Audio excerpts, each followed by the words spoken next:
$200 ডিম পোচ বিক্রি হচ্ছিল। মেয়েটি এক চামচ দিয়ে খেয়ে দেখলো, সে বুঝতে পারলো এটা ডিম ছিল না।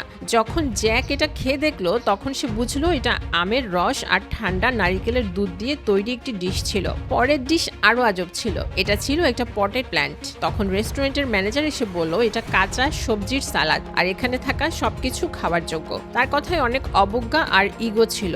জ্যাক তার অ্যাটিটিউড দেখে রেগে গেল। সে সালাদ নিয়ে কিচেনে চলে গেল এবং জিমকে বলল সে খাওয়ার জন্য এসেছে, জাদু দেখতে নয়। কিন্তু জিম রেগে গেল না। সে গিয়ে একটি বিফের টুকরো নিয়ে জ্যাককে চ্যালেঞ্জ করলো। জ্যাক ভাবলো এখন সে তাকে আসল খাবার কি তা দেখাবে। সে একটি ছুরি নিয়ে পেঁয়াজ পাতাকে ছোট ছোট টুকরো করলো। তারপর কাটা পেঁয়াজকে তেলে ছেড়ে দিয়ে বিফকে টুকরো করতে লাগলো। তারপর বিফকে পেঁয়াজের সাথে তেলে ছেড়ে দিল। তারপর আঁচ বাড়িয়ে তিলের তেল, জিরা আর অন্যান্য মশলা দিয়ে দিল। এক সুন্দর ডিশ তৈরি হয়ে গেল।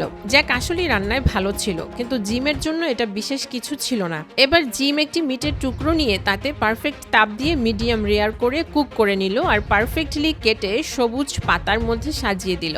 ডিটেলসের উপর খেয়াল রেখে সে একটি কাঠের টুকরা পুড়িয়ে ধোয়া তৈরি করে বিফকে আধা ঘন্টার জন্য লো টেম্পারেচারে স্মোক করলো। তৈরি হয়ে গেল মজাদার ও সুস্বাদু ওয়াগিউ স্টেক। জিম বিশ্বাস করতো চায়নার ঐতিহ্যবাহী রান্না পুরনো হয়ে গেছে, এবার সে দেশে ফিরে প্রতিযোগিতা জিতবে, এই ছিল তার লক্ষ্য। জ্যাক তার স্টেক শুকে বুঝলো জিমের রান্নার দক্ষতা কতটা গভীর। সে কিছু না বলে চলে গেল। পরে জিম জ্যাকের রান্না খেয়ে অবাক হয়ে গেল। এটা সত্যি অনেক নরম আর সুস্বাদু ছিল। তখন সে বুঝলো চায়নার পুরনো রান্নার পদ্ধতির অনেক কিছু এখনো তার শেখা বাকি আছে।